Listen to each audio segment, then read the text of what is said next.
Apabila Anda mau hidup maksimal, maka pola pikir terhadap masalah itu penting sekali. Apa pola pikir yang tepat terhadap masalah? Maka saya sarankan, nomor satu, taruh di pikiran Anda bahwa masalah itu teman hidup. Kenapa saya sebut demikian? Bahkan dia teman hidup yang setia. Teman SMP, teman SMA, pacar, bahkan suami atau istri bisa meninggalkan Anda. Tapi saya berani jamin yang namanya masalah dia tidak pernah meninggalkan Anda. Ya, masalah itu teman yang setia. Nah, kalau Anda menganggap masalah itu teman, nah waktu masalah itu datang, Anda bisa berkata dalam hati, teman datang gitu ya, banyak lagi ya. Jadi Anda bisa tenang ya, karena hanya di dalam ketenangan Anda bisa menyelesaikan masalah. Nah, untuk itu Anda perlu pola pikir. Nomor satu, teman masalah adalah teman hidup. Yang kedua, Anda harus berpikir bahwa kalau Anda menghadapi masalah, maka itu bukan berarti Anda orang yang bermasalah, tapi Anda dalam situasi ada masalah. Ini perlu jelas bahwa ini dua hal yang berbeda ya. Misalnya Anda hidup benar, Anda berjalan benar, jalan di kiri, di pinggir, tapi ditabrak. Kenapa? Orang lain bermasalah gitu kan, nyetir nggak benar, mungkin lagi mabuk atau sambil telepon, dia nabrak Anda. Jadi Anda tidak bermasalah, orang lain yang bermasalah. Kalau Anda bermasalah, belum tentu Anda salah.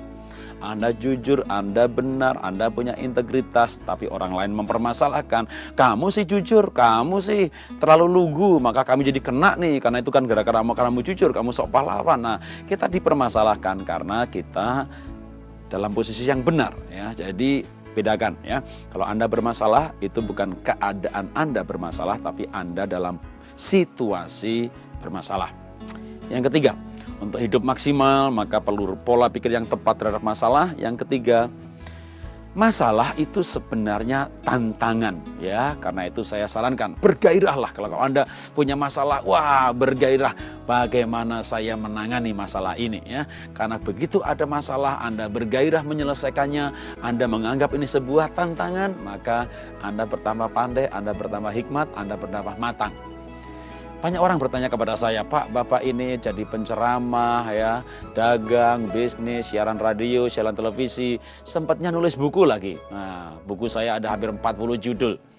Kalau saya mau menulis sebuah buku baru, maka saya justru mencari-cari masalah. Dalam arti saya senang ketemu orang-orang yang punya masalah, karena saya tertantang untuk menyelesaikan masalahnya. Saya seminar, saya buka sesi tanya jawab. Waduh, ketika ada orang bertanya soal masalah, sering sekali.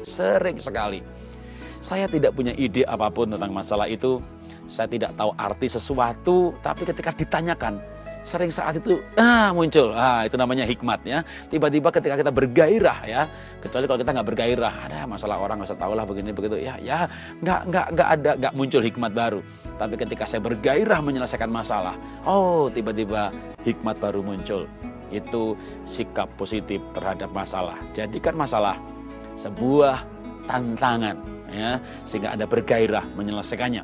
Yang keempat, bagaimana Anda hidup maksimal? Anda perlu mengelola masalah dengan baik dan jadikan masalah tadi ya, yang sudah menjadi tantangan tadi, ini menjadi peluang untuk menang ya. Karena tidak ada kemenangan, tidak ada pahlawan tanpa pertempuran ya. Kalau dulu banyak pahlawan waktu Indonesia perang kemerdekaan karena ada masalah, ada pertengkar, ada peperangan ya, maka di situ muncul tantangan menghasilkan pemenang ya.